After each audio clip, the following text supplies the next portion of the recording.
আমি কালকে কয়েকটা ইন্টারন্যাশনাল রিপোর্ট পেয়েছি, আন্তর্জাতিক, আপনার মাথা খারাপ হয়ে যাবে।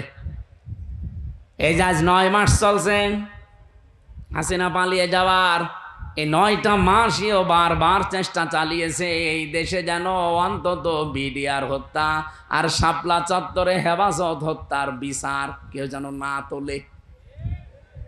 কারণ ভালো করে জানে যে দুইটা ঘটনা একেবারে ডাইরেক্ট ঘটিয়েছে মোদি। এখন সব প্রমাণ একেবারে হাতে নাতে ধরা পড়ছে। দিগন্ত টেলিভিশন এমনি বন্ধ করে নাই, ইসলামী টেলিভিশন এমনি বন্ধ করে নাই, কারণ এদের কাছে সব ভিডিও ফুটেজগুলো এখনো আছে, এখন তারা সব ছাড়তেছে। সাগর রনিয়েত্তি এমনি হত্যা হয় নাই, বহু রিপোর্ট তাদের কাছে গোপন বিষয় ছিল, ওদেরকে একটু সাহায্য করেছে, তাকেও দুনিয়া থেকে বিদায় করে দিয়েছে। এখন রিপোর্টগুলো যেহেতু হাওয়ায় ভেসে বেড়াচ্ছে, আর বিশ্বের আন্তর্জাতিক মহল যারা, তারা আমাদের চাইতে আপনাদের চাইতে অনেক চালাক। আমি রিমান্ডে গিয়ে তা টের পেয়েছিলাম, ওই 10 দিনে বহু কিছু দেখেছি। ইসরায়েল থেকে যে উন্নত প্রযুক্তির মেশিন তারা নিয়ে এসেছে, আপনি পায়খানার ভেতরে কি করেন ওইটা ওরা দেখতে পায়। এই যে আগস্টের 5 তারিখের পরে বিভিন্ন জায়গায় চাঁদাবাজি আরম্ভ হয়েছিল, এলাকায় হয়েছে কি আমি জানি না। ওই যে নারায়ণগঞ্জে বন্দরে রাত 2টার সময় গেছে চাঁদা চাইতে, পরে ধরা পড়ে গেছে। ও বলছে আমি রাত 2টার সময় আসলাম, তারপরও ধরে ফেললো। আরে ভাই, রাত 2টা, আপনি বাড়ির ভেতরে বসে বসে কি চিন্তা ভাবনা করছেন, কোন দিকে তাকিয়ে আছেন, ওরা ওই বসে বসে টিভি অফিসে দেখতে পায়। এমন মেশিন নিয়ে এসেছিল। আমারে ধরা পড়ার পরের দিন 20 সালের শেষের দিকে, 21 সালে তো আমারে ধরেছে, যেই দিন ধরেছে ওই দিনই আমার নাম্বার, যেখানে যার আত্মীয় স্বজন সবগুলো ট্যাগ করা, কে কোথায় কি আমার পক্ষে বিপক্ষে বলছে সব ওরা আমাকে শোনাচ্ছে। কিন্তু আশ্চর্য কি গো, আমরা যে বাটন মোবাইলে কথা বলি, এই বাটন মোবাইলে কথা বলার ওদের সামনে কথা বলা একই। আপনারা যারা বলেন সতর্ক থাকবেন, এমন কোনো কথা বলবেন না শেষে ওই যে টাকলা মোরাদের মতো যদি 6 মিনিট একটু ফাঁস হয়ে যায় না, আপনার বাবা শাহজালাল সব হালাল হয়ে যাবে। এজন্য কথা বলার সময় এই যে যারা পরকীয়া প্রেম করেন, তুমি আমি, আমি তুমি, আমি তুমি, তুমি আমি, মনে করছে কেউ জানে না, কেউ জানে না, মানে ওরা সব দেখতে পাচ্ছে যে আপনি কার বর্ষাতে লাইনে আছেন। এই জন্য মিথ্যা কথা বলবেন না। এখানে কারা লাইনে আছেন হাত তোলেন তো, ওই যে একজন। ঠিক আছে, আপনি লাইন চালান, আপনাকে কয়েকদিন পরে দেখা হবে কার সাথে আপনার লাইন আছে। হোয়াটসঅ্যাপ অনেকে বলে এটা নিরাপদ, কে বলেছে আপনাকে? হোয়াটসঅ্যাপে কথা বললে ওরা দেখতে পাচ্ছে। এ বাংলাদেশে নিরাপদ হওয়ার মতো কোনো এখন অ্যাপস আর নেই। সে যেটাই বলেন, মেসেঞ্জার বলেন, ইমো তো আরো ঘরের ভেতরে। ওই ইমোতে কথা বলা আর ওদের সামনে বসে বসে বলা একই। হোয়াটসঅ্যাপটা এটা সবাইকে ওরা ট্যাগ করে না, যাদের টার্গেট করে তাদের।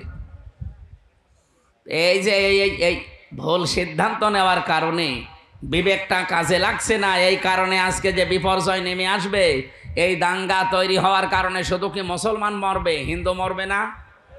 এক কথা বলেন না কেন? ওখানে যদি মনে করেন মুসলমান আছে 30 কোটি, হিন্দু আসে 100 কোটি, এই কারণে আপনি মুসলমান 10 জন মেরে ফেললেন, হিন্দু 2 জন মরিস। বাংলাদেশে আমরা 92 জন মুসলমান 100 জনের, বাকি 4 জন হিন্দু, অন্যান্য জাতি মিলে আর 4 জন। ওখানে যদি 2 জন মুসলমান মরে, এখানে 5 জন মরবে না? যে আয়াত দিয়ে সম্মানের কথা জানালাম, এই আয়াতটা পরিচিত না অনেকের? সূরা আলাম নাসরার ভেতরে আছে 4 নাম্বার আয়াত, রফা'না লাকা যিকরাক। যদি ওই লাকা দিয়ে বিশ্বনবী মুহাম্মদুর রাসূলুল্লাহকে আল্লাহ উদ্দেশ্য করে জানিয়েছে, হে নবী, আমি কি আপনার নামকে, সম্মান মর্যাদাকে উপরে তুলি নাই? কত উপরে তুলেছি, আমার নাম যেখানে, সেখানে আপনার নাম আমি লিখে দিয়েছি।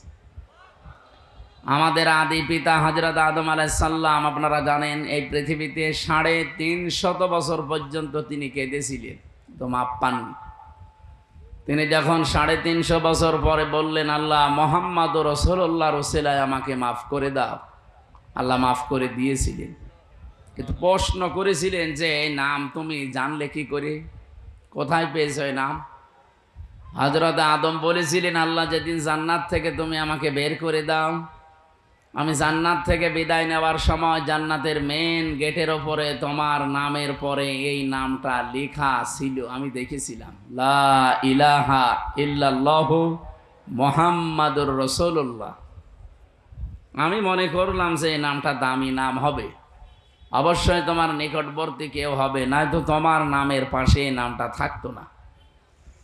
আল্লাহ ওই দিন তার মর্যাদা জানিয়েছিলেন যে এটা তোমারই সন্তান হবে, এটা পৃথিবীর শ্রেষ্ঠ মানুষদের একজন। কাদ জাআকুম মিনাল্লাহি নূরুন ওয়া কিতাবুম মুবিন। এই আয়াত দিয়ে অনেক মানুষ দলিল দিতে চায় নবীজি নূরের তৈরি ছিল এই দিকে। এখান থেকে কয়েকটা শিক্ষা আমরা বের করতে পারি। বলেন তো, আল্লাহ জিজ্ঞাসা করার জবাব দিলেন কি, যে এই লোকটার ওসিলা দিয়ে যে তুমি মাপ চাইলে, এই লোকটাকে তুমি এখনো জানো না, লোকটা তোমার সন্তান, এ দুনিয়াতে তোমার পরে যাবে। কি বুঝলেন এখান থেকে? আদম আলাইহিস সালাম অনেকে জিন ছিলেন না ফেরেশতা ছিলেন? মানুষ। বলেন না কেন, আরো জোরে বলেন। আর মানুষ আল্লাহকে দিয়ে বানিয়েছে এটা আমরা সবাই জানি। কোরআনে কারিমে আল্লাহ বহুবার এই তথ্য দিয়েছেন, ইন্নী খালিকুম বাশারাম মিন তিন, অবশ্যই আমি মানুষ বানিয়েছি মাটি থেকে। সুতরাং সরাসরি আমরা আয়াত থেকে, যারা সূরা সুয়াদের ভেতরে পাবেন, 23 নম্বর পারা 16 নম্বর পৃষ্ঠা 5 নম্বর লাইনে আছে, 71 নম্বর আয়াত সম্ভবত। আল্লাহ তাআলা জানিয়েছেন অবশ্যই আমি, এটা শেষের অংশে আছে, আবার প্রথমে খুঁজলে পাবেন না, শেষের দিকে আছে, ইন্নী খালিকুম বাশারাম মিন তিন, অবশ্যই আমি বানিয়েছি মানুষ মিন তিন, মাটি থেকে। এখানে যেহেতু আদম আলাইহিস সালাম উদ্দেশ্য, এই জন্য পৃথিবীতে একটা মানুষকে আল্লাহ শুধু বানিয়েছেন মাটি দিয়ে, আমাদের আদি পিতা যিনি। তাছাড়া দুনিয়ায় আর কাউকে আল্লাহ সরাসরি মাটি দিয়ে বানাননি, বানিয়েছেন মাটির নির্যাস দিয়ে। আর মাটি বানিয়েছেন কমপক্ষে 10টা জিনিস দিয়ে। আপনি মাটি গবেষণা হয় যেখানে সেখানে মাটি নিয়ে যাবেন, দেখবেন 10টা জিনিস ওরা বের করে দেবে। অক্সিজেন দেবে, আয়রন দেবে, সিলিকন দেবে, এরকম অ্যালুমিনিয়াম দিবে, ম্যাগনেসিয়াম দেবে, পটাশিয়াম দেবে, এরকম 10টা জিনিস আমরা পাই। তাহলে এখান থেকে বুঝলাম পৃথিবীতে একমাত্র মাটি দিয়ে বানিয়েছে আদম নবীকে। আমাদের এই জন্যে আদি পিতা বা একেবারে প্রথম বাবার নাম জিজ্ঞাসা করলে কি বলা হয়? এ পর্যন্ত বুঝেছেন কিনা বলেন? আমাদের আদি পিতা প্রথম বাবার নাম কি? বলেন বলেন।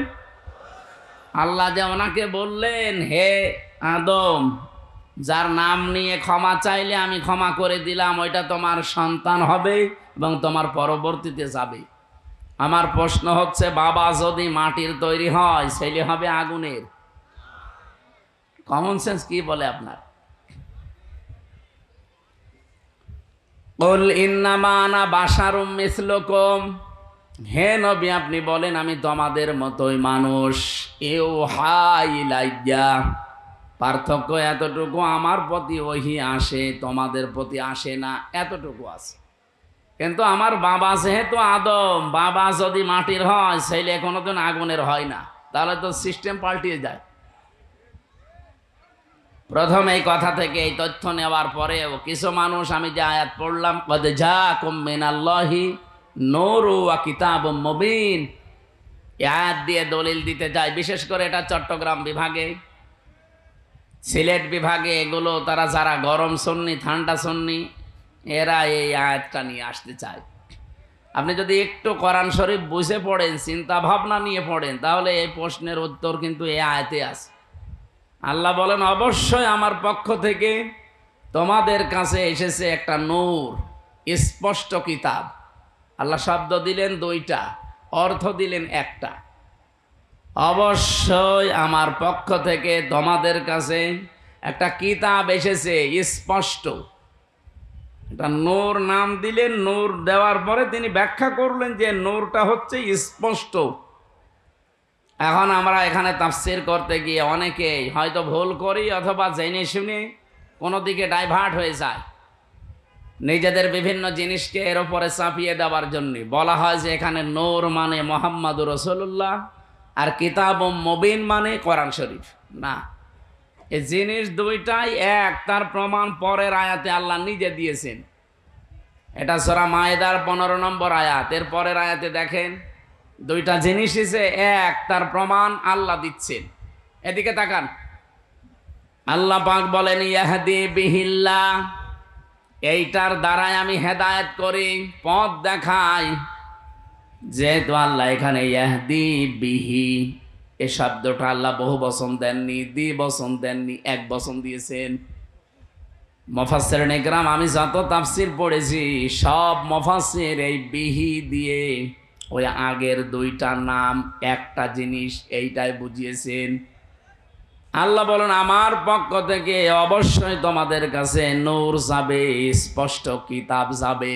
তাহলে নূরও যা, স্পষ্ট কিতাবও তা, তার নাম কোরআন শরীফ। তার নাম কি বলেন বলেন? এতটুকু শেষ করেননি আল্লাহ, এ পর্যন্ত বললে আমাদের বিভ্রান্ত হওয়ার সম্ভাবনা থাকতো। এই জন্য আল্লাহ ব্যাখ্যা করছেন ইয়াহদি বিহিল্লাহ। এখানে ফাইল কর্তা সরাসরি আল্লাহ নিজে। আল্লাহ বলেন আমি এইটার দ্বারাই হেদায়েত করি। আর আমরা সবাই জানি পৃথিবীতে হেদায়েত দেওয়ার একচ্ছত্র মালিকানা কোরআনের। না মানে আল্লাহর মানে কি? আল্লাহর কথাই তো কোরআন। এই পৃথিবীতে কোরআনকে আল্লাহ হেদায়েত দেওয়ার মতো ক্ষমতা দিয়েছেন, তাছাড়া আর কাউকে দেয়নি। এমনকি নবীজির হাতে আল্লাহ হেদায়েত ছেড়ে দেয়নি। যদি থাকতো নবী নিজের চাচাকে দিত। শুধুমাত্র হেদায়েত দেওয়ার ক্ষমতা আছে কার? আরে কোরআন শরীফ কার? এই জন্য যালিকাল কিতাবু লা রাইবা ফি, এই যে কিতাবের আগে আলিফ লাম দিয়ে আল্লাহ নির্দিষ্ট করে দিয়েছেন একটাই মাত্র কিতাব দুনিয়ায় পাঠালাম যেটা মানুষকে হেদায়েত দিতে পারে। এবার আসেন আমরা মূল কথায় যাইতে চাই।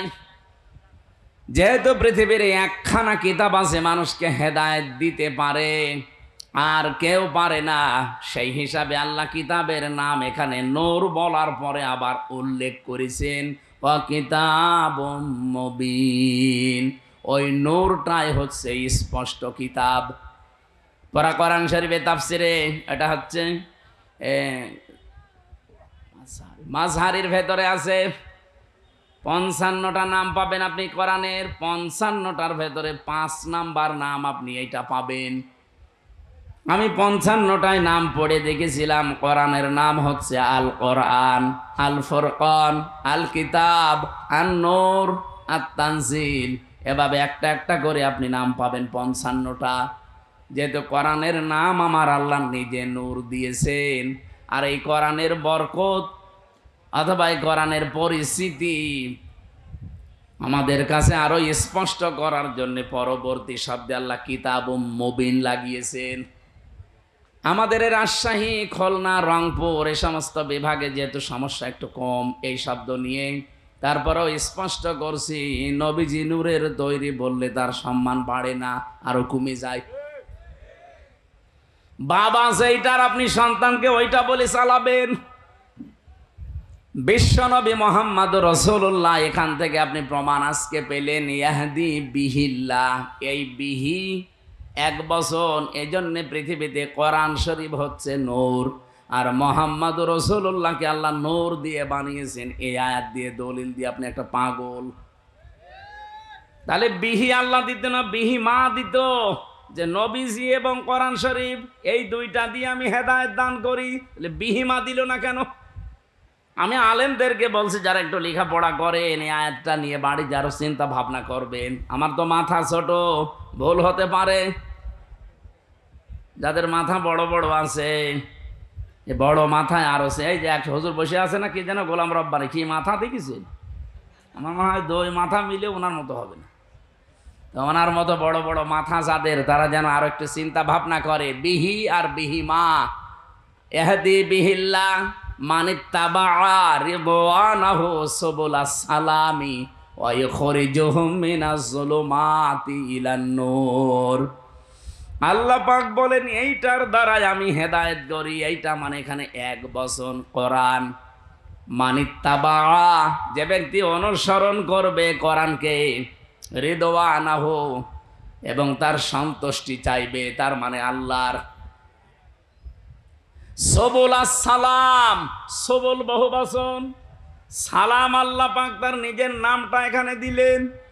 পৃথিবীতে যত শান্তির পথ আছে সব আমার আল্লাহ এ কোরআনে দিয়েছেন।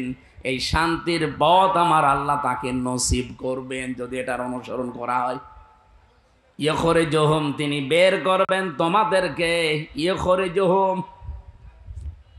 ইখরিজুহুম দিয়েছেন, তিনি বের করবেন তোমাদেরকে মিনাজ যুলুমাতি ইলান নূর, অন্ধকার থেকে আলোর দিকে। আর যেটা দিয়ে তিনি বের করবেন তার নাম যেহেতু নূর, আমরা বলি কোরআন।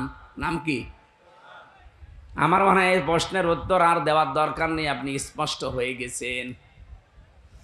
যে কথা বলতে চাই এখান থেকে, মুহাম্মদুর রাসূলুল্লাহর নাম নিয়ে হযরতে আদম নবী একদিন 2 দিন না 300 বছর ক্রন্দন করেও মাপ পাননি। শেষে এই নামটার কারণে আল্লাহ মাফ করে দিয়েছিলেন। এই জন্যে সম্মান মর্যাদা দুনিয়াতে আল্লাহ যত বেশি এই পৃথিবীতে দিয়েছেন, একেবারে সে আরশের মেন দরজা থেকে শুরু করে জান্নাতের মেন গেট থেকে শুরু করে তামাম পৃথিবীতে যেখানে আল্লাহর নাম সেখানে রসুলের নাম। কি আপনি দেখেন বাংলাদেশে প্রায় 1110 কিলোমিটার পথ, টেকনাফের একেবারে শেষ গ্রাম থেকে পঞ্চগড়ের তেতুলিয়ার ওই বাংলা বান্দা পর্যন্ত সব মিলিয়ে আপনি হিসাব করে দেখবেন 1110 কিলোমিটার। কত? 1110 কিলোমিটারের ভেতরে শুধু বাংলাদেশের এরিয়ায় আমি হিসাব করে দেখেছি কম পক্ষে 13 মিনিট 4 সেকেন্ড একাধারে আজান হয়। আমার একটু কষ্ট হয়ে যাচ্ছে।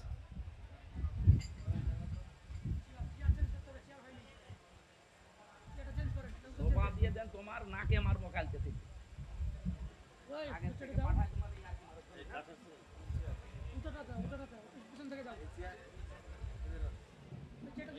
ছাতা তো উল্টো পাল্টা লাগে, এটা খারাপ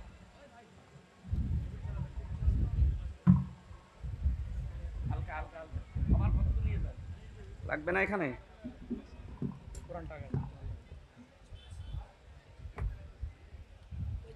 এখন চা খাবে কখন মানুষ? চা লাগবে না, নিয়ে যান। চা খাও।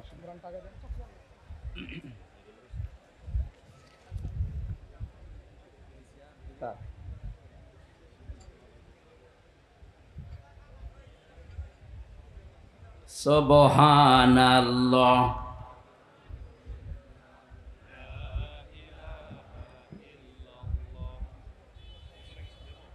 দিয়ে দেবেন কি কিছু আছে?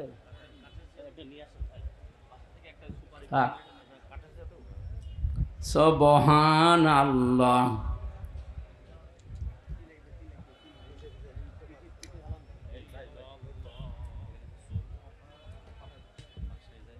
আরে না লাগবে না, বসো। সুবহানাল্লাহ আলহামদুলিল্লাহ। এই আমি জিকির করতে দিয়েছি, কি করেন? সুবহানাল্লাহ আলহামদুলিল্লাহ লা ইলাহা ইল্লাল্লাহ।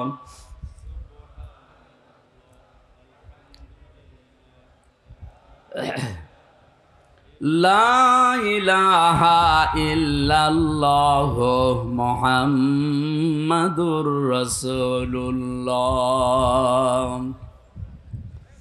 আমার ভাইরা, টেকনাফের একেবারে শেষ গ্রাম থেকে যখন আজান আরম্ভ হয়, এরপরে হয়তো আসবে বখিয়া, এরপরে চট্টগ্রাম, এরপরে বান্দরবন, এভাবে একটা একটা করে আপনি আস্তে আস্তে দেখবেন টেকনাফ থেকে একেবারে তেতুলিয়ার বাংলা বান্দা পর্যন্ত 0 পয়েন্ট পুরা একাধারে 13 মিনিট 4 সেকেন্ড আজান হতে আছে, 1 সেকেন্ডও বাদ নেই। যেখানে আল্লাহর নাম উচ্চারণ হবে আশহাদু আল্লা ইলাহা ইল্লাল্লাহ, মুয়াজ্জিন সঙ্গে সঙ্গে বলবে আশহাদু আন্না মুহাম্মাদুর রাসূলুল্লাহ। বলবে না? আল্লাহ বলেন রাফা'না লাকা যিকরাক, আমার নাম সেখানে আমি আপনার নাম ওই জায়গায় উপরে তুলে দিয়েছি। আমার নামকে ডাকার পরে অনায়াসেই মানুষ দেখবেন আপনার নামটা উচ্চারণ করবে। এই জন্যে সম্মান, মর্যাদা, উচ্চতা এটা আমার জন্যে, আমার রাসূলের জন্যে, আর যারা ঈমান এনেছে তাদের জন্যে। সুতরাং সম্মান মর্যাদা যাদের কামনা করেছি, আল্লাহ যেন উভয় জগতে তাদের ঈমানের ওপরে টিকে থাকার তৌফিক দেন। বলেন আমিন। অনেক মানুষ হয়তো টিকে থাকে, মরণের সময় এলোমেলো হয়ে যায়। কি এলোমেলো হয়ে যায় না? আজরাইলকে দেখার পরে হয়তো পাল্টিয়ে যায় না। আমরা চাই এই গুরুত্বপূর্ণ সময়েও তাদের ঈমান যেন টিকে থাকে। বলেন আমিন। দল, মত, জাতি, বর্ণ, ধর্ম নির্বিশেষে আজকের এই অনুষ্ঠান, এটা কি শুধু মুসলমানদের না? হাদা বায়ানুল লিন্নাস হুদাল লিন্নাস, মানুষ পদবাচ্চে আমরা যারা বিবেচিত সবার জন্য আল্লাহ আজকের এই অনুষ্ঠানটা কবুল করেছেন। কারণ আমরা মানুষ। কোরআন শরীফ যেহেতু সবার জন্যে, যারা মানুষ তাদের জন্যে। শুধু মুসলমান যারা দাবি করে কোরআন কি শুধু তাদের? অন্যান্য ধর্মে যারা আছে তারা হয়তো তাদের ধর্মীয় গ্রন্থ, পুরোহিত, ঠাকুর এবং তাদের ধর্মগুরু যারা, তারা ছাড়া কেউ পড়তে পারে না। কোরআন শরীফ আল্লাহ ওইভাবে দেয়নি। এই জন্যে বাংলাদেশে আজ 54 বছর এখনো পর্যন্ত কোনো দাঙ্গা হয়নি। কারণ কোরআন আমরা মনে করি এটা মুসলমানদের জন্য না, এটা সবার জন্য। আর বিশ্বের অন্যান্য দেশে, বিভিন্ন দেশে আমরা দেখি এখনো দাঙ্গা চলছে। অলরেডি ভারতে দাঙ্গা আরম্ভ হয়ে গেছে। কারণ ওদের যে ধর্মীয় গ্রন্থ, ওদের গুরু, ঠাকুর, পুরোহিত ছাড়া কেউ পড়তে পারে না।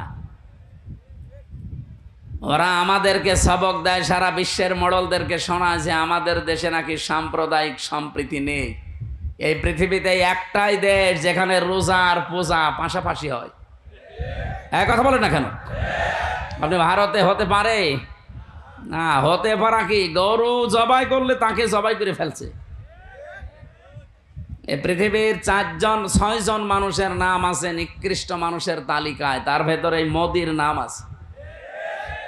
কারণ এই লোকটা পৃথিবীতে নিকৃষ্ট হওয়ার পেছনে কিছু কারণ আছে।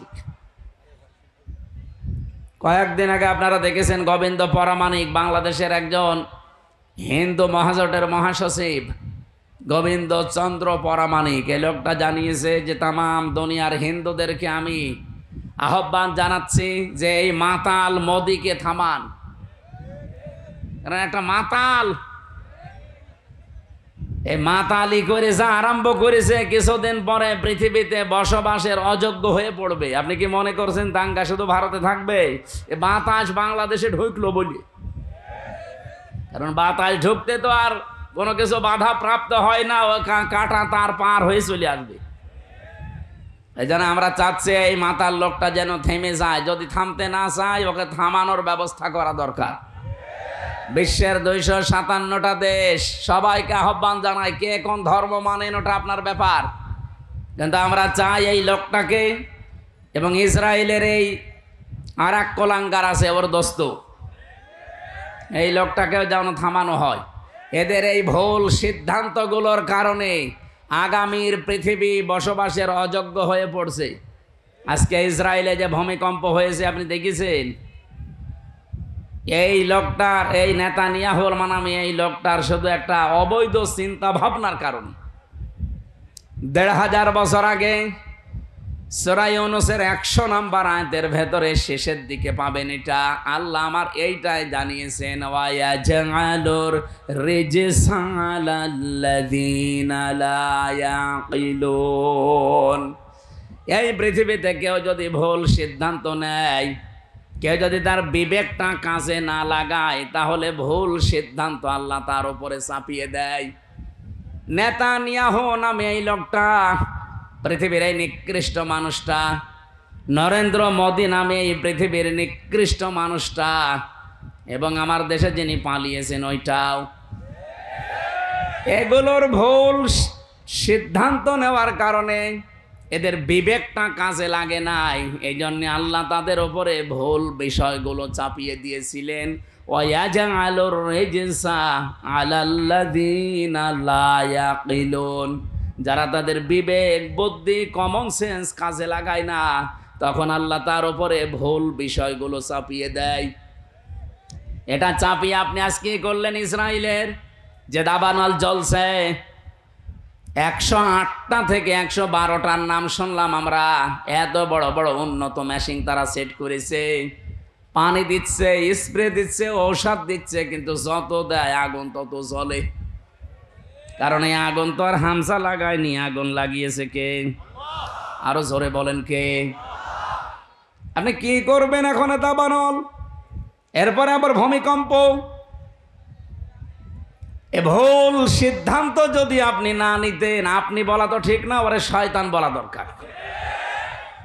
এই শয়তান যদি ভুল সিদ্ধান্তটা না নিত, তাহলে আমার মনে হয় এই পৃথিবীতে এই বিপর্যয়টা নেমে আসতো না। আর এই দেলাওয়ার নামে এই লোকটারে জবাই করা দরকার শয়তান হই। এই 24 ঘন্টার মনে হয় 18 ঘন্টা কল দেয়।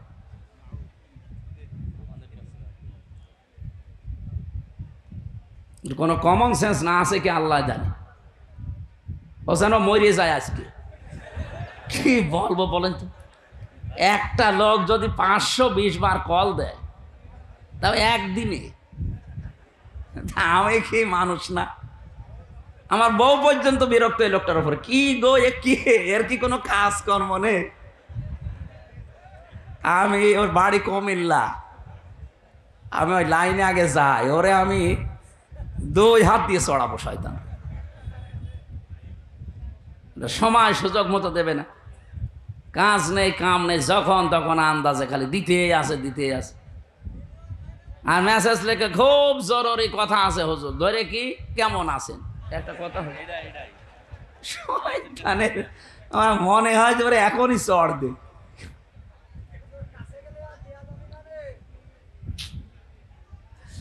আমার ভাইরা, এই জন্য ভুল যারা সিদ্ধান্ত চাপিয়ে দিচ্ছেন, আল্লাহ এমনি না, ভুল বিষয়গুলো আল্লাহ চাপিয়ে দেবেন যদি বিবেককে কাজে না লাগান। আজ নেতানিয়াহুর কারণে তাদের দেশটা ধ্বংস হয়ে যাচ্ছে। আমার মনে হয় এভাবে যদি আর মাত্র 8-10 দিন চলতে থাকে দাবানলটা আর এই ভূমিকম্প, দেখবেন বিশ্বের মানচিত্র থেকে অভিশপ্ত রাষ্ট্র এই ইহুদিরা, এই ইসরায়েল আর থাকবে না। ঠিক ওর বন্ধু যেহেতু এটা ও যা আরম্ভ করেছে, তার বিবেক কাজ করছে না আজ। আমি কালকে কয়েকটা ইন্টারন্যাশনাল রিপোর্ট পেয়েছি, আন্তর্জাতিক, আপনার মাথা খারাপ হয়ে যাবে। এই যে আজ 9 মাস চলছে হাসিনা পালিয়ে যাওয়ার, এই 9টা মাসইও বারবার চেষ্টা চালিয়েছে এই দেশে যেন অন্তত বিডিআর হত্যা আর শাপলা চত্বরে হেফাজত হত্যার বিচার কেউ যেন না তোলে। কারণ ভালো করে জানে যে 2টা ঘটনা একেবারে ডাইরেক্ট ঘটিয়েছে মোদি। এখন সব প্রমাণ একেবারে হাতে নাতে ধরা পড়ছে। দিগন্ত টেলিভিশন এমনি বন্ধ করে নাই, ইসলামী টেলিভিশন এমনি বন্ধ করে নাই, কারণ এদের কাছে সব ভিডিও ফুটেজগুলো এখনো আছে, এখন তারা সব ছাড়তেছে। সাগর রনিয়েত্তি এমনি হত্যা হয় নাই, বহু রিপোর্ট তাদের কাছে গোপন বিষয় ছিল, ওদেরকে একটু সাহায্য করেছে, তাকেও দুনিয়া থেকে বিদায় করে দিয়েছে। এখন রিপোর্টগুলো যেহেতু হাওয়ায় ভেসে বেড়াচ্ছে, আর বিশ্বের আন্তর্জাতিক মহল যারা, তারা আমাদের চাইতে আপনাদের চাইতে অনেক চালাক। আমি রিমান্ডে গিয়ে এটা টের পেয়েছিলাম, ওই 10 দিনে বহু কিছু দেখেছি। ইসরায়েল থেকে যে উন্নত প্রযুক্তির মেশিন তারা নিয়ে এসেছে, আপনি পায়খানার ভেতরে কি করেন ওইটা ওরা দেখতে পায়। এই যে আগস্টের 5 তারিখের পরে বিভিন্ন জায়গায় চাঁদাবাজি আরম্ভ হয়েছিল, এলাকায় হয়েছে কি আমি জানি না। ওই যে নারায়ণগঞ্জে বন্দরে রাত 2টার সময় গেছে চাঁদা চাইতে, পরে ধরা পড়ে গেছে। ও বলছে আমি রাত 2টার সময় আসলাম, তারপরও ধরে ফেললো। আরে ভাই, রাত 2টা, আপনি বাড়ির ভেতরে বসে বসে কি চিন্তা ভাবনা করছেন, কোন দিকে তাকিয়ে আছেন? ওরা ওই বসে বসে ডিবি অফিসে দেখতে পায়। এমন মেশিন নিয়ে এসেছিল। আমারে ধরা পড়ার পরের দিন 20 সালের শেষের দিকে, 21 সালে তো আমারে ধরেছে, যেই দিন ধরেছি ওই দিনই আমার নাম্বার, যেখানে যার আত্মীয় স্বজন সবগুলো ট্যাগ করা, কে কোথায় কি আমার পক্ষে বিপক্ষে বলছে সব ওরা আমাকে শোনাচ্ছে। কিন্তু আশ্চর্য কি গো, আমরা যে বাটন মোবাইলে কথা বলি, এই বাটন মোবাইলে কথা বলার ওদের সামনে কথা বলা একই। আপনারা যারা বলেন সতর্ক থাকবেন, এমন কোনো কথা বলবেন না শেষে ওই যে টাকলা মোরাদের মতো যদি 6 মিনিট একটু ফাঁস হয়ে যায় না, আপনার বাবা শাহজালাল সব হালাল হয়ে যাবে। এজন্য কথা বলার সময় এই যে যারা পরকীয়া প্রেম করে, তুমি আমি, আমি তুমি, আমি তুমি, তুমি আমি, মনে করছে কেউ জানে না, কেউ জানে না, মানে ওরা সব দেখতে পাচ্ছে যে আপনি কার বর্ষাতে লাইনে আছেন। এই জন্য মিথ্যা কথা বলবেন না। এখানে কারা লাইনে আছেন হাত তোলেন তো, ওই যে একজন। ঠিক আছে, আপনি লাইন চালান, আপনাকে কয়েকদিন পরে দেখা হবে কার সাথে আপনার লাইন আছে। হোয়াটসঅ্যাপ অনেকে বলে এটা নিরাপদ, কে বলেছে আপনাকে? হোয়াটসঅ্যাপে কথা বললে ওরা দেখতে পাচ্ছে। এ বাংলাদেশে নিরাপদ হওয়ার মতো কোনো এখন অ্যাপস আর নেই। সে যেইটাই বলেন, মেসেঞ্জার বলেন, ইমো তো আরো ঘরের ভেতরে। ওই ইমোতে কথা বলা আর ওদের সামনে বসে বসে বলা একই। হোয়াটসঅ্যাপটা এটা সবাইকে ওরা ট্যাগ করে না, যাদের টার্গেট করে তাদের। এই যে এই ভুল সিদ্ধান্ত নেওয়ার কারণে বিবেকটা কাজে লাগছে না, এই কারণে আজকে যে বিপর্যয় নেমে আসবে, এই দাঙ্গা তৈরি হওয়ার কারণে শুধু কি মুসলমান মরবে, হিন্দু মরবে না? এই কথা বলেন না কেন? ওখানে যদি মনে করেন মুসলমান আছে 30 কোটি, হিন্দু আসে 100 কোটি, এই কারণে আপনি মুসলমান 10 জন মেরে ফেললেন, হিন্দু 2 জন মরিস। বাংলাদেশে আমরা 92 জন মুসলমান 100 জনের, বাকি 4 জন হিন্দু, অন্যান্য জাতি মিলে আর 4 জন। ওখানে যদি 2 জন মুসলমান মরে, এখানে 5 জন মরবে না? হ্যাঁ, সব ছাপা হয়ে যাবে। এই জন্যই তো আমরা জানাচ্ছি যে এই মাতালটাকে থামান। এই মাতালের মাতলামি করার কারণে পৃথিবীর ক্ষতি হয়ে যাচ্ছে। আগামীতে আমার মনে হয় এ পৃথিবী বসবাসের অযোগ্য হয়ে যাবে। বসবাস যে করবেন সেরকম পরিস্থিতি আর পাবেন না। ওই চাচা এরশাদ মরার আগে যা বলেছিল ওইটা দেখতে পাবেন, যে ঘর থেকে বের হলে খুন আর ঘরে থাকলে গুম হয়ে যাবে। আল্লাহ আমাদের হেফাজত করুন, বলেন আমিন। আমি এখান থেকে এই 2টা দেশের নাম বলার পরে একটা বিষয়ে সিদ্ধান্ত নিতে চাচ্ছি, আপনারা একমত হবেন কিনা আমি জানি না। বাংলাদেশে যিনি দায়িত্বে আছেন প্রফেসর ডক্টর মোহাম্মদ ইউনুস, 2টা নবীর নাম নিয়ে বসে আছেন, মোহাম্মদ আর ইউনুস। 2 নবীর নাম আপনার। আমরা চাই আপনার বিবেক আপনি কাজে লাগাবেন। বিবেক বহির্ভূত কোন কাজ যদি এই দেশে আপনি থাকতে চালু হয়ে যায়, তাহলে আল্লাহ কিন্তু ভুল সিদ্ধান্ত চাপিয়ে দেবে। হাসিনা পালিয়েছে, ওর বিচারপতি পালিয়েছে, মামলার আয়ু পালিয়েছে, সাক্ষীরা পালিয়েছে, তাহলে এটিএম আজহারুল ইসলাম এখনো কেন জেলখানায় আছে? এটা তো বিবেকে মেনে নেয় না। কথা বলেন না কেন? আমরা চাই আজহার সাহেবকে পরশুদিন বৃহস্পতিবারে, ওনার আবার আরেকটা ডেট আছে, এই ডেটে যেন আর কোনো বাঙালিকে হাইকোর্ট দেখানো না হয়। আমরা এই মাজলুম মানুষটার মুক্তি চাই। আপনারা চান না? কারা চান দেখি? লিল্লাহে তাকবীর।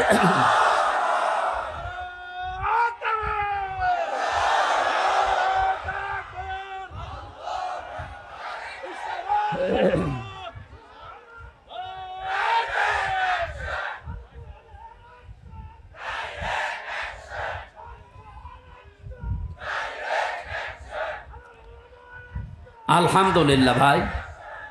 না, আমরা কারো পক্ষে বিপক্ষে, আপনি যদি মনে করেন যা উনি পক্ষে বলছে বিপক্ষে না, উনি একজন মাজলুম মানুষ। ওনার সাক্ষী দেখেছে কেউ 6 কিলোমিটার দূরে, কেউ 3.5 কিলোমিটার, কেউ 3 কিলোমিটার। ও কি দিয়ে দেখলো? আর এই বানোয়াট একটা বিষয়ের ওপরে ওনাকে আপনি এতদিন 13 বছর রেখেছেন, এই তো একটা জুলুম। কথা বলেন না কেন? এরপরে যদি আবার জুলুম করা হয়, লোকটা নড়তে পারে না। আমি তো 3 বছর ছিলাম তার পাশে। ফাঁসির কন্ডেম সেলের ভেতরে একটা মানুষের খায়েশ পূরণ করার জন্য তাদের ওপর অত্যাচার আমার ওপরও করেছে 3 বছর।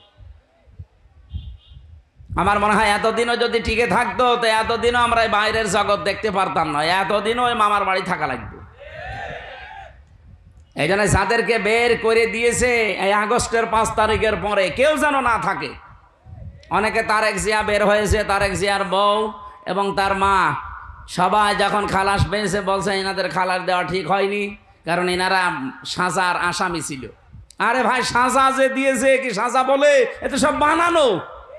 আর আমি নিজে যেহেতু ভিকটিম, আমি তো নিজে টের পেয়েছি আমার উপরে যে মামলা ছিল পুরাটা বানোয়াট, মিথ্যা। এই জন্য 15.5 বছরে রাজনৈতিক যত মামলা হয়েছে সব মিথ্যার বানোয়াট। এদের মামলাও মিথ্যার, সাক্ষীও মিথ্যা। আমার 4 জন সাক্ষী কুষ্টিয়া থেকে নিয়ে গিয়েছিল, জীবনে তাদের আমি চিনি না। আমি এই আগস্টের 5 তারিখের পরে যেহেতু তারা ভয়ে ভয়ে আছে, একদিন যেয়ে বললাম ভাই কি সত্যি করে বলেন। আচ্ছা, পুলিশ এসে একদিন রাতের বেলা আমাকে বলছে সাক্ষী যদি না দাও তোমার নামে মামলা দেবো। এই হচ্ছে দেশের অবস্থা। এরকম মামলায় যদি আমি এখন শুধু জামিন না, আমি পুরা খারিজ হয়ে গেছে আমার মামলা। আমারটা যেমন আমি ন্যায় বিচার পেয়েছি, আমি চাই আজহার সাহেব ন্যায় বিচার পাবে বৃহস্পতিবারে। কেউ কোনো তাল বাহানা করলে, বিবেক যদি আপনার কাজে না লাগে, এমন ভুল সিদ্ধান্ত চেপে বসবে না দেশের ওপরে, শেষে সামাল দিতে পারবেন না। কারণ দেওয়ালে পিঠ থেকে গেলে তখন আর দিকটা ঠিক থাকে না। কথা বলেন না কারো। কত মানুষ এখন খুশি আছে। আপনি কার খুশির জন্য এগুলো করছেন? অনেকে করছে আমরা জানি। এই জন্য আমরা কোনো বিবেক বহির্ভূত কাজ করতে চাই না। আজকে ঢাকায় দেখলাম বিভিন্ন জায়গায় মেয়েরা সাইনবোর্ড নিয়ে দাঁড়িয়ে আছে, আমাদের যৌন অধিকার নিশ্চিত করতে হবে। এই যে নারী কমিশনে যারা আছে, এই মানুষগুলো একে মহিলা বলা যায়? আমার মনে হয় এ মহিলাও না, এ পুরুষও না, এ হিজড়া হবে। এরকম কথা লেখে কি করি? 318 পৃষ্ঠা আমি পড়েছি ওদের ওই কমিশনের পুরা বইটা। সবগুলো ইসলাম বিরোধী এবং ইসলামের বিপক্ষে একেবারে ডাইরেক্ট অ্যাকশন নিয়েছে। তার ভেতরে অন্যতম স্বামী আর স্ত্রী। এরা যদি 2 জন সংসার করার, স্বামী বলে আমি এখন সংসার করতে চাই, স্ত্রী বলে যদি না আমার এখন মন নেই, এরপরও যদি স্বামী সংসার করে, স্ত্রী যদি মামলা দেয়, তাহলে ধর্ষণ মামলা হবে। আর ধর্ষণ মামলা হলে সাক্ষী লাগবে না। স্বামী স্ত্রীর ঘরের ব্যাপারটা কি সাক্ষী কেউ দেবে? সাক্ষী পাবেন কোথায়? হয় আপনি ইউটিউবারদের ওখানে সেট করে রাখবেন, এক কথা বলছে না, তাছাড়া সাক্ষী আপনি পাবেন কোথায়? আর বিচারক যে রায় দেবে, ওকে আন্দাজে তো রায় দিতে পারবে না, সাক্ষী লাগবে না। আর ওই জিনিসকে দেখেছে কে সাক্ষী দিতে যাবে বলেন? সুতরাং এইরকম নীতিমালা যারা তৈরি করেছে, এ কি সুস্থ না অসুস্থ? আমার মনে হয় এদেরকে আর বাইরে রাখা ঠিক হবে না, তাহলে এই সমাজের ক্ষতি হবে। এদেরকে পাঠানো লাগবে পাবনায়। আরো জোরে বলেন। জেলখানা দেওয়ার দরকার নেই, পাবনায় পাঠিয়ে দেন, ও থাক। কয়েকদিন আগে পাবনায় গিয়েছিলাম, যে দেখলাম পাগল বেশি নেই, সব ভালো হয়ে চলে গেছে। এখন এদেরকে পাঠানো দরকার। ওরা পয়েন্টটা লিখেছে দ্বিতীয়টায় যে শরীর আমার, সিদ্ধান্ত আমার। জেনা ব্যভিচারের ব্যবসা খুলে বসতেছে। শরীর আপনার মানে আপনার শরীরকে দিয়েছে? আপনার বাবা মা দিয়েছে আপনার শরীর? আপনার বাবা আর মার দায়িত্ব ছিল শুধু বিছানায় থাকা। এই শরীরটা আমার আল্লাহ নিজে বানিয়েছেন। সূরা নূরের ভেতরে আছে, সূরা কি মুমিনুনের ভেতরে আল্লাহ পয়েন্ট আকারে দিয়েছেন যে তোরে কি করে বানালাম আমি। সুম্মা খালাকনান নুতফাতান আলাকাতান ফাখালাকনাল আলাকাতা মুদগাতান ফাখালাকনাল মুদগাতা ইযামা ইলা আখিরি আয়াত। আল্লাহ একে সিরিয়াল আকারে দিয়েছেন, আমি নুতফা এর আকারে, এরপরে আমি এটা মদগা, এরপরে আলাক, এরপরে রক্তগোস্ত চর্বি চামড়া দিয়ে একটা ছাউনি দিয়ে বাচ্চার আকার দিয়ে ছেলে না মেয়ে হবে সে সিদ্ধান্ত দিয়ে মায়ের পেট থেকে আস্তে করে বের করে নিয়ে আসি। আল্লাহু আখরাজাকুম মিন বুতুনি উম্মাহাতিকুম লা তা'লামুনা শাইআ। এই আয়াতগুলো পর্যালোচনা করলে দেখা যায় পুরাটা দায়িত্ব আমার আল্লাহ পালন করেছে, বাকি শুধু সিস্টেমটা আমার আল্লাহ। যেহেতু মার বাবা, মার বাবার কাছ থেকে শুধু সিস্টেমটা একটু, তাছাড়া আল্লাহ নিজেও আমাদেরকে বানিয়ে বানিয়ে আকাশ থেকে ফেলতে পারতো না? পারতো না? আমাদের আদি পিতাকে ফেলে নাই? কথা বলেন না কেন? আদি মাতাকে ফেলে নাই? তাদেরকে যদি আল্লাহ ফেলতে পারে, এমনকি বাবা ছাড়াও আল্লাহ বানাতে পারে হযরত ঈসাকে, প্রমাণ তো দুনিয়ায় আছে। সুতরাং যারা এই পয়েন্ট লিখেছেন আপনারা কিন্তু স্বাভাবিক নেই। আমার মনে হয় তারা মেয়াদ উত্তীর্ণ গাঁজা খায়। মেয়াদ আলা গাঁজা খেলে তো এত নিছেন আমার কথা না, দেহ আমার সিদ্ধান্ত আমার। আবার এক মহিলা লিখেছে ব্যানারে যে আমার চামড়া আমি দেব। ওরে শয়তান, এগুলো কি মানুষ মানুষের কাতারে পড়ে? তৃতীয় নাম্বারে পয়েন্টে ওরা লিখেছে যে যৌনকর্মী যারা, তাদেরকে শ্রমিকের মর্যাদা দেওয়া লাগবে। আমার এই পয়েন্টটা পড়ার পরে মনে হচ্ছিল, আল্লাহ যদি বাংলাদেশে কোনো ডাকাত বলে, ইউনূস সাহেব আমাদেরকেও কিন্তু মর্যাদা দেওয়া লাগবে শ্রমিকের, কারণ আমাদেরও কষ্ট কম হয় না। ডাকাতি করা কত কঠিন, গাছ কেটে কাঁধে নিয়ে রাস্তায় ফেলে গাড়ি দাঁড় করিয়ে এত বড় ছুরি সামনে নিয়ে দাঁড়ানো লাগে। এখন বলছে না কেন? আমি তো নিজে দেখেছি, কয়বার ডাকাতের হাতে পড়লাম। একবার পড়েছিলাম সাতক্ষীরায়, বিশাল এক গাছ কেটে ৮-৯ জন কাঁধে করে রাস্তার মাঝে দিয়ে গাড়ি থেমে গেল, সবার পেছনে পেছনে বড় বড় ছুরি। আমি তো কাঁচ খুলে দেওয়ার পরে দেখি মুখ বের করে কয়েকজন, মুখ বাঁধা। আমার টাকা পয়সা চা, আমি আগেই বের করে বলছি নেন। বলছো হুজুর আপনার টাকাও নেব, আল্লাহ মাফ করবে। আরে শয়তান, এত কষ্ট করছে আর বলছে আপনার টাকাও নেব, আল্লাহ মাফ করবে। তাই আপনার কষ্ট হচ্ছে না যে কত বড় গাছ, আপনার ঘাম ঝরছে কপাল দিয়ে। এখন ওরা যদি কালকে থেকে আওয়াজ তোলে যে ডাকাতি করতে কম কষ্ট না, আমাদেরও শ্রমিকের মর্যাদা দেওয়া লাগবে, এ পর্যন্ত থাকলেও কিছু বলতাম না। কিন্তু সমস্যা হয়ে দাঁড়াবে, কারণ এই শব্দটা পুরা হাদিসের বিরুদ্ধে, কোরআনের বিরুদ্ধে। আপনি দেখেন সূরা কসসের ভেতরে আছে, মুসা আলাইহিস সালামকে যেদিন শুআয়ব আলাইহিস সালাম উনি শ্রমিক হিসাবে নিয়োগ দেবেন, ওনার মেয়েদের ওই যে কুয়া থেকে পানি তুলে দিয়েছিলেন, কুয়া থেকে, ওই বিশাল কুয়া থেকে পানি তুলে নেওয়ার সময় ওনার ঘাম ঝরছিল। মেয়ে দুইটা গিয়ে বলেছে, বাবা এরকম একটা শক্তিশালী এবং বিশ্বস্ত, আমিন বলা হয় কোরআনে আছে আমিন, এরকম একটা বিশ্বস্ত শ্রমিক পেয়েছি, আপনি যদি নিতে চান তো উপকার হবে, তার শরীরে শক্তি আছে। আমরা দেখেছি 4-5 জন রাখাল মিলে যে ঢাকনা সরাতে পারে না কুয়ার, অথচ ওই লোকটা দেখলাম 1 হাত দিয়ে কুয়ার ঢাকনা সরিয়েছে। শ্রম দিলে মানুষের শরীর থেকে ঘাম ঝরে, এই ঘামের মর্যাদা এত বেশি। আল্লাহর নবী জানিয়েছেন, আল কাসিবু হাবিবুল্লাহ, যারা কাজ করে খায় নিজের হাতে, ঘাম ঝরায় শরীর থেকে, এরা আর সাধারণ মানুষ থাকে না, এরা আল্লাহর বন্ধু। আর সেইটাকে আপনি কোথায় মিলাচ্ছেন বলেন? যে আপনি সেটাকে আজকে যারা দেহ ব্যবসা করে খায়, যারা পতিতা, যারা জেনা ব্যভিচারের একেবারে বাজার খুলে বসেছে, বাংলাদেশে এখন 1 লাখ মাত্র পতিতা আছে সারা বাংলাদেশ মিলে, সরকারি জরিপ। এই মানুষগুলোকে আমরা চাই, তাদের যদি সত্যি মর্যাদা দিতে চান, ডক্টর মোহাম্মদ ইউনূস একটা আলাদা বিভাগ খোলেন, খুলে তাদেরকে পুনর্বাসনের ব্যবস্থা করেন। হ্যাঁ, কথা বলছেন না কেন? কত ধনী মানুষের টাকা ব্যাংকে পড়ে আছে, ছাতা পড়ে যাচ্ছে, ও জানেই না কত টাকা আছে।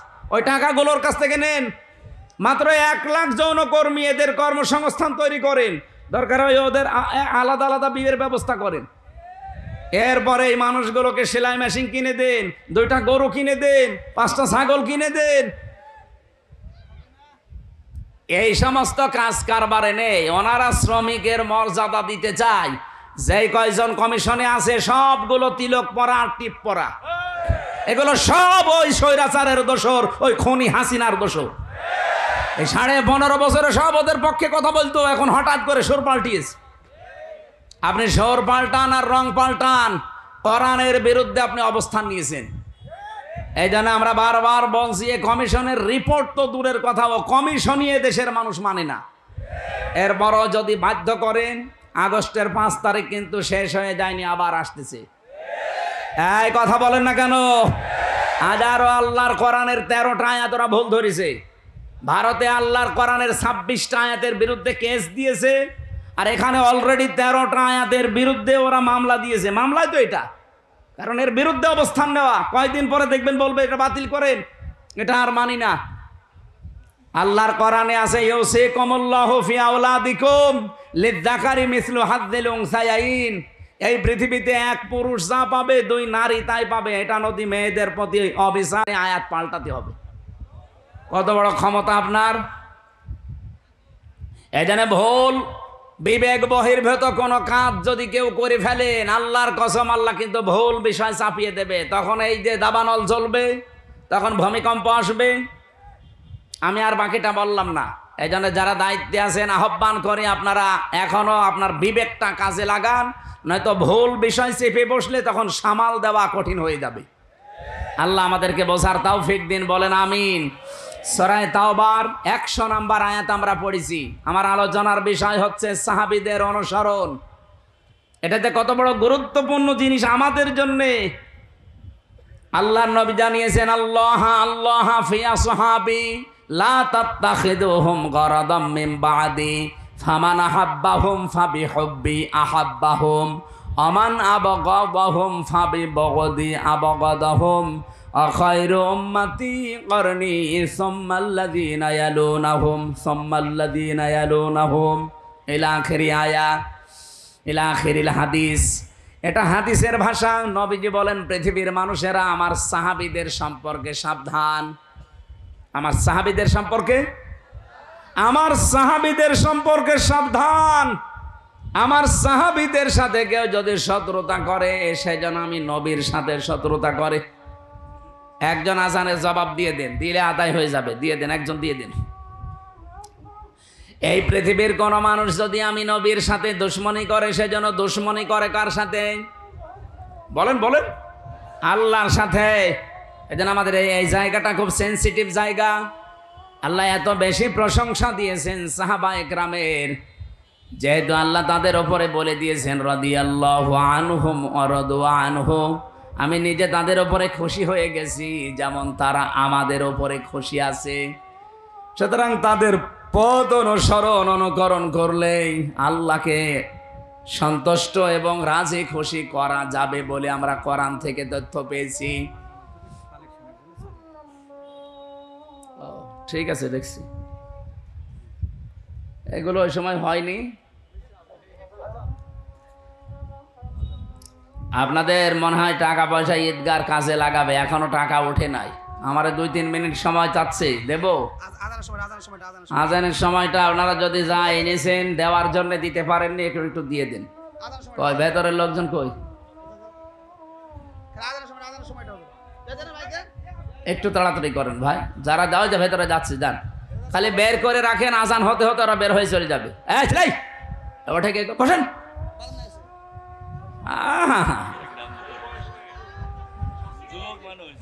যাক যাক, ওর আবার বিয়ে হয়েছে, এখানে হাজার হাজার মেয়ের বাপ বসে আছে আর ও চলে যাচ্ছে।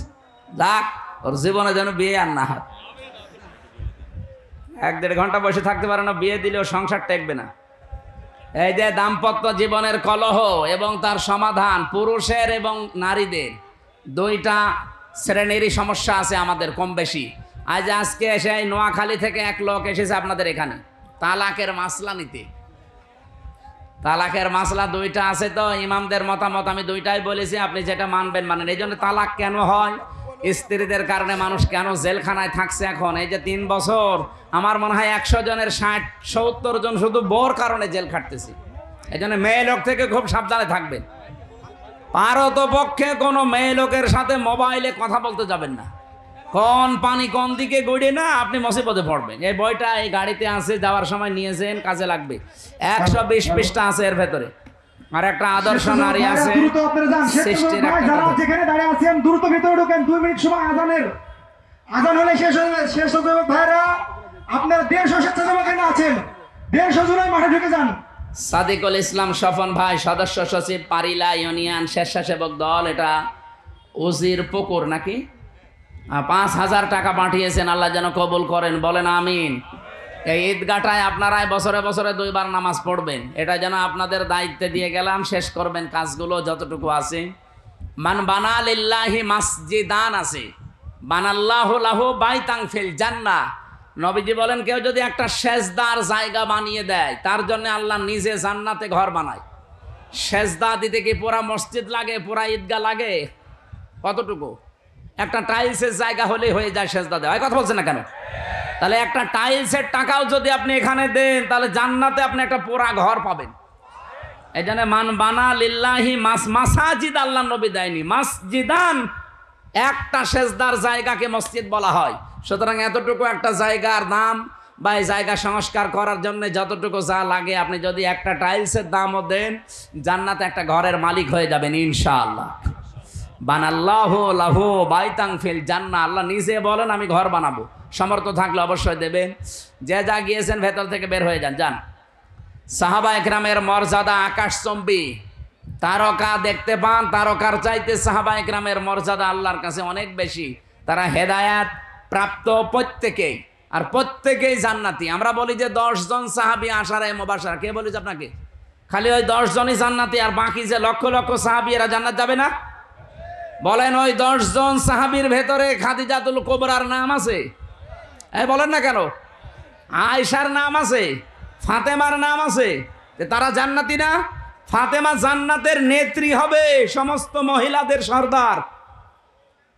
হযরতে আয়েশা সিদ্দিকা রাদিয়াল্লাহু তাআলা আনহা, হযরতে কি খাদিজাতুল কুবরা, তাকে আল্লাহ নিজে জান্নাত বানিয়ে দুনিয়ায় পাঠিয়ে সুসংবাদ দিয়েছেন, এবং আল্লাহ নিজে তাকে সালাম দিয়েছেন। এই পৃথিবীতে একজনই মহিলা যে আল্লাহর সালাম পেয়েছে এবং জান্নাতে অলরেডি ঘর পেয়েছে জীবিত অবস্থায়। অথচ খাদিজা জীবনে একটা ওয়াক্ত নামাজ পড়েনি, এক ওয়াক্ত নামাজ পড়েনি, একটা রোজা রাখেনি, জীবনে একদিনের জন্য পর্দায় থাকেনি। বলেন, তার পুরা জীবন আমি পড়ে দেখেছি, জীবনে কোনোদিন তিনি পর্দায় ছিলেন না। নামাজ পড়লেন না, রোজা রাখলেন না, হজ করলেন না, যাকাতও দেননি, পর্দায়ও নেই। অথচ আল্লাহ সালাম দিয়েছে, জান্নাতে ঘর বানিয়ে পাঠিয়েছে। একটাই কারণ উনি ইন্তেকালের পরে এই বিধানগুলো নাজিল হয়, এই জন্য উনি মানতে পারেন না। কিন্তু আল্লাহ তাকে খুশি হয়ে সালাম দিলেন কেন? জান্নাতে ঘর বানিয়ে সুসংবাদ পাঠালেন কেন? তার পুরা জীবন পড়ে দেখবেন, জীবনে 1 সেকেন্ডের জন্যও কোনোদিন স্বামীর মনে উনি দুঃখ দেননি। এরকম মহিলা তো এখন ঘরে ঘরে। এখানে একজন স্বামী হাত তুলতে পারবেন যে জীবনে কোনোদিন আমার বউ 1 সেকেন্ডের জন্য আমাকে দুঃখ দেয়নি, কষ্ট দেয়নি? বলেন তো এরকম একজন? মিথ্যা কথা বললে আপনার খবর আছে ভাই। আপনি দুঃখ পাননি নাকি বউ খুশি করার জন্য মনে করছেন যে না বলে ফেলি, বউ তো নেই? না, আমি হাসির জন্য বলি নাই ভাই, আমি হাদিস বললাম। দেখেন, এই যে হাজার হাজার স্বামী আমরা মা বোনেরা যারা এসেছেন, আমি জানি না আপনারা আছেন কিনা। আপনি চিন্তা করেন, আপনি নামাজ পড়েন, রোজা রাখেন, কালো বোরকা পরেন, নফল রোজাও রাখেন, একটা স্বামী হাত তুলতে পারলো না। আমিও পারিনি। আমি আন্দাজে মিথ্যা কথা বলবো কেন? আমি দুঃখ পেয়েছি, এই জন্য আমি পারিনি। এখানে আমার একটা স্বামীও পেলাম না। মা বোনেরা, জান্নাত যাওয়া কিন্তু কঠিন হয়ে যাবে। আর এখন যদি ওরা বলে হুজুর ওয়াজটা একটু উল্টিয়ে করেন তো, যে একটা স্বামী একটু হাত তুলুক তো, জীবনে স্ত্রীর মনে দুঃখ দেয়নি। না বাবা শাহজালাল, এখানে হবে না হালাল। না, আমাদের চরিত্র আমরা কন্ট্রোল করব। স্ত্রীর গায়ে যারা হাত তোলে, এর মতো ইতড় মানুষ দুনিয়ায় নেই। হাত না তুলে, হাত তোলা একেবারে হারাম কাজ না, আপনি তুলতে পারবেন যদি ফরজ নামাজ না পড়ে, দরকার হয় হাত তুলবেন। কিন্তু 4 জায়গায় কিন্তু মারা যাবে না, মুখে, বুকে, পিঠে, মুখে, মাথায়, মুখে, বুকে আর পিঠে, এই 4 জায়গায় স্ত্রী লোকের হাত দেওয়া জায়েজ নেই। যদি এই 4 জায়গা বাদ দিয়ে কোনো জায়গায় মারতে চান, আপনি মারবেন। খালি নামাজ না পড়লে, রোজা না রাখলে, ফরজ রোজা, জায়েজ যে পর্দাটা আছে, এই পর্দাটা যদি না করে, আর 4 নম্বরে যদি স্বামীর জায়েজ কথা না শোনে। কথা বোঝা গেছে? মা বোন যারা এসেছেন, আপনার জান্নাত পাওয়া অতি সহজ। স্বামী যখন বাইরে থেকে আসবে কর্মজীবন শেষ করে, দুনিয়ায় যত কাজ আপনার হাতে থাক সব বাদ। এখন তারে সময় দেওয়া, তার কথা মতো চলা, এখন তাকে খুশি করা পৃথিবীর সবচাইতে বড় ইবাদত। শুধু যদি ফরজ নামাজটা আর ফরজ রোজা নাও। কোন স্বামী যদি পছন্দ করে যে আমার বউ হাতা কাটা ব্লাউজ গায়ে দিলে আমার ভালো লাগে, আপনি তাই দেবেন। কি কথা বলছেন না কেন? ওরা গায়ে দেয় কিন্তু স্বামীর জন্য না, ওই মার্কেটে যাওয়ার সময়। যে মহিলা এরকম উল্টাপাল্টা পোশাক পরে রাস্তাঘাটে আসে, কি স্বামীকে খুশি করার জন্য না পাবলিক? আপনি একটা দাজ্জুস, আর দাজ্জুসের জন্য জান্নাত হারাম। নামাজ পড়ে রোজা রেখে আর কালো বোরকা পরে কি করবেন? আমরা খাদিজাতুল কুবরার মতো মহিলা চাই। কথা বলেন না কেন? বলতে ঠিক। তো মোহাম্মদ রাসূলুল্লাহর মতো পুরুষ হওয়া লাগবে না? তুমি তো যৌতুক নেওয়ার উস্তাদ, আবার খাদিজার মতো বউ চাই। আমাদেরকে হওয়া লাগবে চরিত্রবান মোহাম্মদুর রাসূলুল্লাহর মতো, খাদিজাতুল কুবরার মতো স্ত্রী আমাদেরকে আল্লাহ মিলিয়ে দেবেন। বলেন আমিন। আমার ভাইরা, সাহাবায়ে কেরামের যেহেতু অনেক অনেক মর্যাদা, আমি সবগুলো না বলতে পারলেও একটু সিস্টেমে বলছি। সাহাবায়ে কেরাম যেহেতু কবুল হয়ে গেছে আল্লাহর দরবারে, ওয়াস-সাবিকুনাল আউয়ালুনা মিনাল মুহাজিরিনা ওয়াল আনসার। এই পৃথিবীতে যারা উপরে গেছে আগে অগ্রভাগ, এবং তাদেরকে যারা অনুসরণ করেছে মুহাজির এবং আনসারদের ভেতরে আল্লাহ পাক বলেন এই মানুষগুলো অগ্রগামী। আল্লাযীনা তাবাউহুম বিইহসান, আর এদেরকে যারা অনুসরণ করবে তাদের ওপরে আমি আল্লাহর ইহসান, তার মানে আমার বানানো জান্নাত তাদের জন্য। বলেন সুবহানাল্লাহ। সাহাবায়ে কেরামকে আল্লাহর দরবারে কবুল হওয়ার পেছনে আমি এই কয়টা কারণ কোরআন থেকে হাদিস থেকে পেয়েছি। এক নম্বরে তাদের কয়েকটা গুণ আমাদের ভেতরে থাকা দরকার।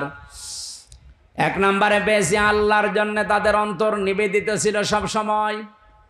আপনি যদি কাউকে ভালোবাসেন আল্লাহর জন্য বাসবেন, কাউকে যদি ঘৃণা করেন আল্লাহর জন্য করবেন, কাউকে যদি কিছু দান করেন আল্লাহর জন্য করবেন, কাউকে যদি দান করা থেকে বিরত থাকেন যে আমি দেব না তোরে কিছু, তাও যেন আল্লাহর জন্য হয়, ব্যক্তিগত বা পারিবারিক সামাজিক কোনো কারণে না হয়। কথা বোঝা গেছে? আল্লাহ রাব্বুল আলামিন বলেন যে মানুষটার মন মানসিকতা আল্লাহর জন্য নিবেদিত থাকবে সব সময়, এটা সাহাবীদের ভেতরে ছিল। দুনিয়া একদিকে আর আমার আল্লাহর বিধান একদিকে, এই জন্যে তারা আল্লাহর দরবারে খুব তাড়াতাড়ি মঞ্জুর হয়েছিলেন। দুই নম্বরে তাদের মুখে যা ছিল ওইটা তাদের মনে ছিল। মুখে বললেই ওইটা মন থেকে বলতেন, লোক দেখানোর জন্য বলতেন না। তিন নম্বরে বেশি তারা নিজের ওপরে অন্যকে প্রাধান্য দিতেন। যদিও নিজের অনেক কিছুর দরকার আছে, প্রয়োজন আছে, এরপরও তারা অন্যকে অগ্রাধিকার দিতেন। এই একটাই মাত্র কারণ, পুরাটা সাতটার ভেতরে এইটা। নিজের প্রয়োজন থাকার পরেও অন্য ভাইয়ের প্রয়োজনকে সামনে দেওয়া, অগ্রাধিকার দেওয়া। আল্লাহ পাক এত বেশি খুশি হতেন তাদের উপরে এই কারণে যে রাদিয়াল্লাহু আনহুম ওয়া রাদু আনহু, এই আয়াত তাদের জন্য আল্লাহ নাযিল করে দিয়েছেন। আল্লাহ এতটুকু বলে যদি আয়াতটা শেষ করে দিতেন, এই আয়াতটা আমি পড়তাম না। এর পরবর্তী কিছু সুসংবাদও দিয়েছেন, ওয়া আ'আদ্দালাহুম জান্নাত। আল্লাহ তাআলা বলেন আমি প্রস্তুত করে অলরেডি রেখে দিয়েছি এমন একটা বাগান, তাজরি মিন তাহতিহাল আনহার। না না, ভুল হয়েছে। তাজরি তাহতাহাল আনহার, মিন নেই এখানে। মিন যদি থাকতো তাহলে তাহাতি হইতো, যেহেতু মিন নেই এই জন্য কোরআনে একটা জায়গায় শুধু তাজরি তাহাতাহাল আনহার, এমন একটা নদী আর নহর প্রবাহমান বাগান বানিয়েছি। খালিদিনা ফিহা আবাদা, চিরকাল আমি আল্লাহ তাদেরকে ওই জায়গায় থাকতে দেব। যালিকাল ফাউজুল আযীম, এটাই জীবনের মহা সফলতা। বলেন সুবহানাল্লাহ। এই আয়াতটার ভেতরে আমি কয়েকটা তথ্য পেয়েছি। সূরা হাশরের 9 নম্বর আয়াতের ব্যাখ্যা পেয়েছি। ওয়ায়ুসিরুনা আলা আনফুসিহিম ওয়ালাউ কানা বিহিম খাসাসা। আল্লাহ পাক বলেন ওদের নিজেদের প্রয়োজন আছে, এরপরও তারা অন্যকে অগ্রাধিকার দিয়েছে। হযরতে আনাস রাদিয়াল্লাহু তাআলা আনহু বলেন, নবীজি মসজিদে নববীতে 2 2 3 3 পরপর 3 দিন মেহমান এসেছে তার কাছে। একবারে মেহমান আসার পরে রাতের বেলা আসার পর বিশ্বনবী ডাক দিয়ে বললেন, আজকে এই মেহমানটা নিয়ে যাওয়ার মতো আমার ক্যাপাসিটি নেই, তোমাদের যদি কারো থাকে ক্যাপাসিটি তাহলে বলো, একটু নিয়ে যাও। হযরতে আনাস বললেন, নবী আমার কাছে দেন। নিয়ে গেলেন বাড়িতে, স্ত্রীকে বলে, নবীর মেহমান, যা পারো খেতে দাও। স্ত্রী ঘরের ভেতরে ডাক দিয়ে বলছেন, দেখেন যা খাবার আছে 2টা ছেলে মেয়ের শুধু হবে, আমরাই না খেয়ে থাকবো মনে করছিলাম, আপনি এরপরে আবার মেহমান নিয়ে এসেছেন। ঠিক আছে, নিয়েই যখন এসেছেন আর রাসূলুল্লাহর মেহমান, আপনি এক কাজ করেন, আপনি একটু মেহমানকে নিয়ে গল্প করেন, কথাবার্তারা বলতে থাকেন, আমি এই ফাঁকে 2টা বাচ্চাকে ঘুম পাড়িয়ে দেই। ঘুম পাড়িয়ে দিয়ে নিজের মেহমানকে সাথে নিয়ে আপনাকে আমি তখন বাচ্চাদের খাবারটা দিয়ে দেব, এরপরে আমি নিজের থেকেই বাতি লিভিয়ে দেব। আপনি অন্ধকারের ভেতরে শুধু মুখ নাড়াতে থাকবেন আর মেহমানকে খাবারটা দিতে থাকবেন আর বলবেন, এই তো আলো নিয়ে আসো, আলো নিয়ে আসো। কয়েকবার বলতে বলতে যখন খাবার শেষ হয়ে যাবে, আপনি শুধু মুখ নাড়াতে থাকবেন আর হাত নাড়াবেন, অন্ধকারের ভেতরে যেন সে মেহমান বুঝতে পারে যে না, আপনিও খাবার চালাচ্ছেন। শেষ হয়ে গেল খাবারটা এভাবে। সকালবেলা মসজিদে নববীতে হযরতে আনাস বলেন, আমি নামাজে গেছি, নবীজি আমাকে ডাক দিয়ে বললেন, মেহমানের সাথে কি ব্যবহার করলে, কেন? আল্লাহর আরশ পর্যন্ত খুশি হয়ে গেছে, তোমাদের নামে সূরা হাশরের 9 নম্বর আয়াত নাযিল হয়ে গেছে। নিজেদের প্রয়োজন থাকার পরও যারা অন্যের অগ্রাধিকার দেয়, অন্যকে গুরুত্ব দেয়, তাদের জীবনটা সাহাবীদের মতো আল্লাহ কবুল করে নেয়। আজ বাংলাদেশে এটা খুব বেশি দরকার। এই কথা বলছেন না কেন? এটা আজকে দল মত জাতি বর্ণ ধর্ম নির্বিশেষে খুব বেশি দরকার। যদি সাহাবীদের মতো কবুল হতে চান, গ্রহণযোগ্য হতে চান, নিজের প্রয়োজন থাকার পরও অন্যেরটা অগ্রাধিকার দেবেন। এটা আমাদের অনেকের মন আছে, কিন্তু আমরা পেরিয়ে উঠি না বড় কারণে। আমার বোনের জন্য, আমার ভাইয়ের জন্য, আমার চাচার জন্য, আমার ফুফুর জন্য আমার মন আছে, আমি কিছু করব, আমার অগ্রাধিকার দেওয়া দরকার তাদের গুরুত্বের, তাদের পরিবারের, তাদের অসচ্ছলতার। কিন্তু অনেক পরিবারে আছে বউ শুধু টান দিয়ে ধরে, না অত দরকার কি? এরকম বউ দেশে নেই? কার বউ এরকম আছে মন ছোট? হাত তোলেন তো। না, এলাকায় ওসব নেই। এরপরে সাহাবায়ে কেরাম কবুল হওয়ার পেছনে কারণ পেয়েছি 4 নাম্বার, তারা লোক দেখানো কোনো কাজ করতেন না।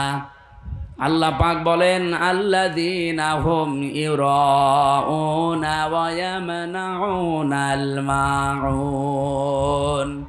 আমরা যা করি, যতটুকু ছোট হোক আর বড় হোক, যেন আল্লাহর জন্য হয়।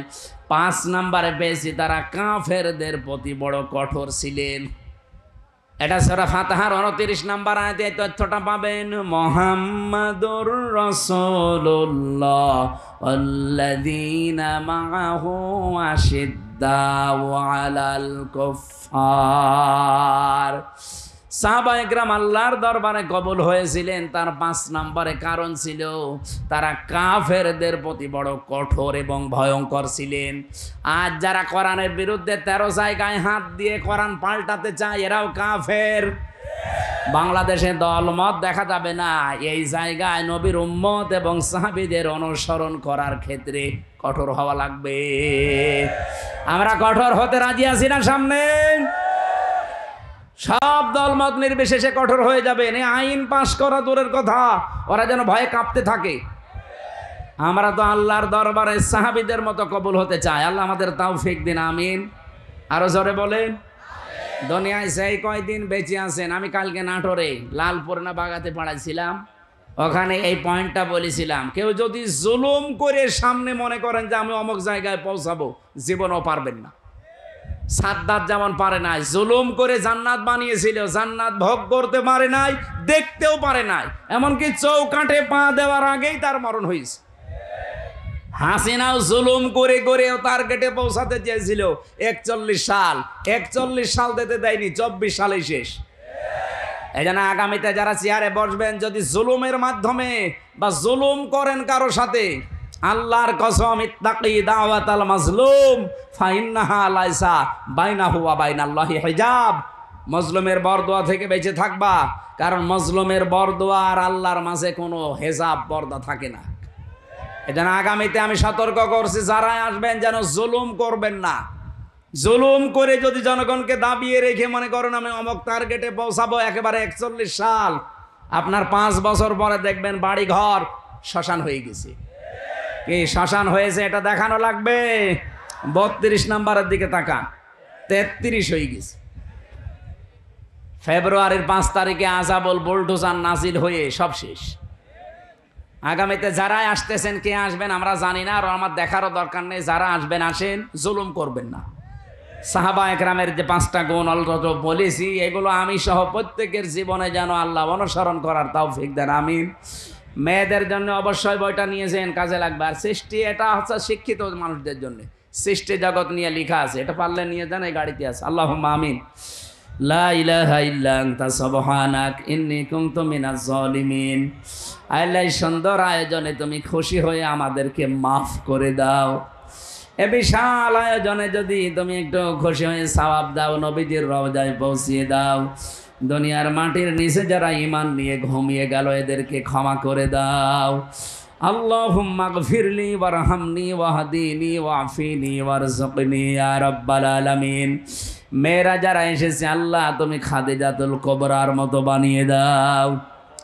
দেশ নিয়ে, ইসলাম নিয়ে যে ষড়যন্ত্র চলছে আমরা দেখতে পাচ্ছি, আল্লাহ সব ষড়যন্ত্র ছিন্ন ভিন্ন করে দাও। এই মহিলাগুলো কারা?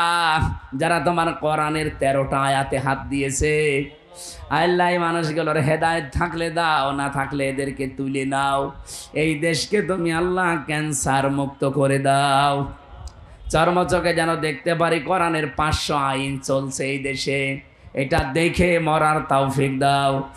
এ মাহফিলের আয়োজন করতে গিয়ে যারা শ্রম দিয়েছে, প্রত্যেককেই তোমার কুদরতের দরবারে কবুল করে নাও।